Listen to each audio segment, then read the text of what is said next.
देखो भाई, Indian team जो है ना इस इवेंट की मोस्ट फेवरेट टीम है।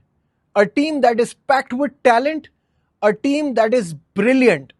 सही है, तो उनका जीतना, अच्छा परफॉर्म करना बड़ी बात नहीं है। आज तो तारीफ बनती है बांग्लादेश के फाइटिंग स्पिरिट की। This is Najibul Hasnain, honestly speaking. एक ऐसी टीम जिसको सबने अंडररेट किया, एक ऐसी टीम जो कि गिनती में ही नहीं आ रही। यानी कि जो 8 टीमें हैं, इसमें सबसे लीस्ट फेवरेट टीम बांग्लादेश की है और इससे जरा सा ऊपर पाकिस्तान है। तो बांग्लादेश ने जिस तरह से खेला है, इनकी तारीफ यहां बनती है। बिकॉज मैच तो वो हिंदुस्तान से तभी हार गए थे जब 35 पर 5 थे। वहां से कमबैक करना, वहां से फाइट बैक करना and then making 228 is nothing short of extraordinary. They have perform brilliantly. मैं तो बड़ा इम्प्रेस हूं कि आप 35 पर 5 होने के बाद ना सिर्फ आके आप एक स्कोर बनाते हो अच्छा, बल्कि आप अपने बॉलर्स को कुछ देते हो फाइट करने के लिए। तो ये कमाल किया है।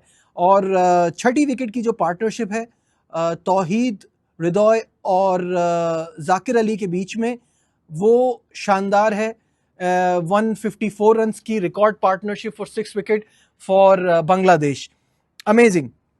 इंडिया के लिए अच्छी बात यह हुई कि उनके फास्ट बॉलर्स को ना सिर्फ अच्छी प्रैक्टिस मिली, बल्कि वो फॉर्म में भी आए। शामी की 5 विकेटें। मुझे थोड़ा सा हैरानी हुई अर्शदीप को बिठाना, क्योंकि मुझे ऐसा लगता है कि Arshdeep is right now on top of his game. T20 में तो उनका कोई जवाब ही नहीं है। वनडे में भी उनकी फॉर्म इतनी अच्छी है कि मेरे हिसाब से वो फर्स्ट चॉइस होने चाहिए थे। लेकिन जिसका भी ये आइडिया था कि हर्षित राणा बहुत अच्छा परफॉर्म कर रहे हैं तो उनको नहीं बिठाया जा सकता, शामी को यहाँ मौका मिला, उन्होंने 5 खिलाड़ियों को आउट किया, हर्षित ने 3 खिलाड़ियों को आउट किया। तो इनके fast bowlers in a condition that is famous for spinners, वहां पे अच्छा परफॉर्म कर रहे हैं, ये अच्छी बात है। और जहां तक स्पिनर की बात है तो अक्षर पटेल भाई बड़े ही बदकिस्मत रहे, सो अनलकी। उनकी हैट्रिक जो है वो कप्तान रोहित शर्मा ने अपने हाथों से गिरा दी। हैरानी की बात यहां यह है कि this is the 9th edition of champions trophy और अब तक सिर्फ एक बॉलर है जो कि हैट्रिक करने में कामयाब हुआ है, दैट इज जेरोम टेलर, जिन्होंने वेस्ट इंडीज के लिए ऑस्ट्रेलिया के खिलाफ हैट्रिक की थी 2006 में। और अक्षर पटेल जो है वो टचिंग डिस्टेंस पर आए और वहां से वो कैच ड्रॉप हो गया। थोड़ा वो कैच डिप हुआ, कुछ रोहित शर्मा थोड़ा पहले लपक गए उस पर, तो उस वजह से वो कैच गिर गया। खैर, बांग्लादेश की इनिंग की जो सारी हाईलाइट रही वो रहा उनका फाइट बैक जो उन्होंने किया। और तौहीद के 100 रन, जाकिर अली के 68 रन, इनकी बदौलत ये 228 के स्कोर पर पहुंचे। जहां रन चेज स्टार्ट हुआ इंडिया का तो बहुत तेजी से गया और बहुत अच्छा जा रहा था। 69 फॉर 1 पहली विकेट गिरी। उसके बाद से थोड़ा बांग्लादेश के बॉलर्स ने तंग किया और मेरा ख्याल है ये मैच और करीब जाता अगर वो चांसेस वेस्ट ना करते जो कि उन्होंने किए। केएल राहुल का कैच ड्रॉप, एक रनआउट का चांस भी मिस किया। 144 फॉर 4 के बाद अगर वो थोड़ा और पुश करते तो वहां इंडिया को प्रॉब्लम हो सकती थी। बट इंडिया के दिमाग में तो सिर्फ एक ही बात थी, गिल है तो सब चिल है, क्योंकि Shubman Gill is superhuman when it comes to one day cricket. जो इनकी फॉर्म है और जिस तरह से ये खेल रहे हैं और जो इनकी परफॉर्मेंस जा रही है, आज भी उन्होंने धमाकेदार इनिंग खेली। इज 8th वनडे 100 जो शुभमन गिल ने बनाई आज, और इतने ज़बरदस्त मौके पे चैंपियंस ट्रॉफी की कैंपेन आज हिंदुस्तान की इसका आगाज़ हो रहा था और इस मैच में उन्होंने इतनी शानदार नॉक खेली। आईसीसी की रैंकिंग पे, वनडे रैंकिंग पे नंबर 1 पर बर्जमान है और आज उन्होंने उस पर स्टैंप लगाई है कि वो नंबर 1 है। तो देयर इज़ अ रीज़न। ऐसा नहीं कि बाबर आजम जब नंबर 1 थे तो लोग एक दूसरे से पूछते थे कि भाई कोई मैच विनिंग परफॉर्मेंस तो बता दो, किया क्या है इन्होंने, ये इतने अरसे से नंबर 1 पे। शुभमन गिल का नंबर 1 पे होना समझ में आ रहा है और आज उन्होंने वो प्रूव किया। और जहां बात हो रही है बाबर आजम की, तो मेरा ख्याल है विराट कोहली भी आजकल पता नहीं इन्हीं की तरह क्यों खेलना शुरू हो गए हैं। आज 22 किए हैं 38 बॉल्स पे। उनकी बुरी फॉर्म भी उनका पीछा नहीं छोड़ रही है। तो ओवरऑल एक अच्छा मैच हुआ। जो हम बहुत ज़्यादा समझ रहे थे कि वन साइडेड होगा, पता तो सबको था कि हिंदुस्तान जीतेगा, लेकिन जो बांग्लादेश का स्पिरिट दिखा, उसको दाद दी मैंने शुरू में भी और अभी भी दूंगा, तो ये मुझे अच्छी लगी चीज़। जहाँ तक कैच ड्रॉप की बात है, तो रोहित शर्मा से मैच के बाद ये बात हुई तो उन्होंने कहा देखिए मुझे पकड़ना चाहिए था लेकिन कैच बड़ा मुश्किल था।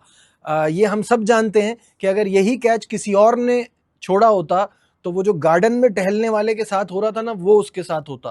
तो but good start, Indian fans को इसकी बहुत बहुत मुबारकबाद। ये जो इस गेम में दिखा ना दोनों टीमों की तरफ से, वो था गेम अवेयरनेस, एक प्लान, और वो प्लान फेल हो जाता है तो प्लान बी क्या होना चाहिए, अगर वो नहीं चल पाता तो हमें आगे क्या करना है। देखिए जिस तरह से तौहीद और जाकिर अली खेल रहे थे, क्या उनको नहीं पता था कि ये जहाज डूब चुका है, हम सिर्फ इसको जितनी देर फ्लोट करा सकते हैं कराएं। उन्होंने वो उस वक्त उनका प्लान था कि हम स्कोर को कितना आगे लेके जा सकते हैं, to give something to our bowlers to fight with. इसको कहते हैं plan, not like the way Pakistan plays. मैंने अभी शाम में भी ये बात की थी कि इतना हमने शोर मचाया कि 29 साल बाद आईसीसी का मल्टीनेशनल इवेंट हो रहा है और हम बहुत एक्साइटेड हैं और ग्राउंड्स बना रहे हैं और फैसिलिटीज अपग्रेड कर रहे हैं और हम बड़े पीसफुल कंट्री हैं, हमारा ये है वो है। असली काम तो कर लेते, क्रिकेट क्या खेल रहे हैं हम, उसकी तो तैयारी कर लेते। देखिए हमने हर चीज टॉप नॉच की है इस चैंपियंस ट्रॉफी में, बट क्रिकेट इतनी लो क्वालिटी की खेल रहे हैं। पहले तो किसी को यही समझ में नहीं आ रहा कि आपके मुल्क में इवेंट हो रहा है और आपको अपनी कंडीशंस का नहीं पता, आप एक स्पिनर के साथ कैसे जा सकते हो। कल आपने देख लिया कि उनके स्पिनर क्या कर रहे थे और आपके पार्ट टाइमर्स क्या कर रहे थे। पार्ट टाइमर्स की गेम नहीं है ये, वो कंटेन ही कर सकते हैं सिर्फ। You have to have wicket taking ability, जो आपके स्पिनर्स में है ही नहीं। आप हेविली रिलाई करते हो अपने फास्ट बॉलर्स पे, वो डेथ के ओवर्स में आके उनकी कुटाई हो जाती है। आपको इतना स्कोर बन जाता है कि सामने वाली टीम कह रही है कि हम तो, मिचेल सैंटनर ने कल यही कहा ना कि हम तो एक्सपेक्ट कर रहे थे 270 280, ये 320 तो हमें बड़ा मेहमान नवाजी यहां पे भी दिखाई है पाकिस्तान ने, इतने एक्स्ट्रा रन दे दिए। और अब दे दिए तो आप चेस किस हिसाब से कर रहे हो।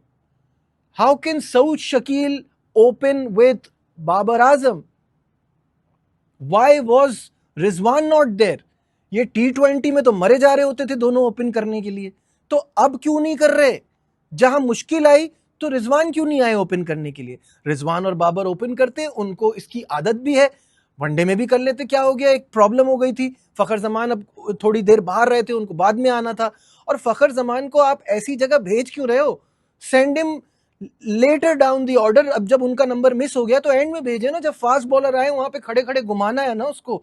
वो तो इंजर्ड है, 100% फिट भी नहीं है, तो आपको ये करना था, वो आपने वहां वेस्ट किया, आपने वो डिसीजन गलत लिए। खुशदिल को थोड़ा सा ऊपर भेज देते, एक आध नंबर ऊपर भेज देते, थोड़ा मतलब देयर वाज नो प्लान। हम बार बार अपना खून जलाते हैं ये बातें करके, होना कुछ भी नहीं है, चलना सब कुछ ऐसे ही है। अब फ़खर जमान बाहर हो गए और इमाम उल हक आए हैं, अब लोग ये कह रहे हैं कि यार इमाम भी तो स्लो खेलेंगे, और ये देखिए ये प्रॉब्लम बैलेंस ख़राब करने से हुई है। अब आपके पास इमाम, सऊद शकील, बाबर आजम, रिजवान, ये सब एक तरीके के प्लेयर हो गए, सब स्लो खेलते हैं, सब कोई भी इतना तेज़ नहीं खेल सकता। बट आई एम विशिंग इमाम very best of luck. India के खिलाफ उनकी इतनी अच्छी परफॉर्मेंस नहीं है, but overall he is got 48 average और 9 सेंचुरियाँ हैं उनकी वनडे क्रिकेट में। तो मैं उम्मीद करता हूं कि जितना वो चाहते थे कि उनको मौका मिले अपने आप को एक बार फिर प्रूव करने का, वो मौका मिला है तो वो उसमें कामयाब हो।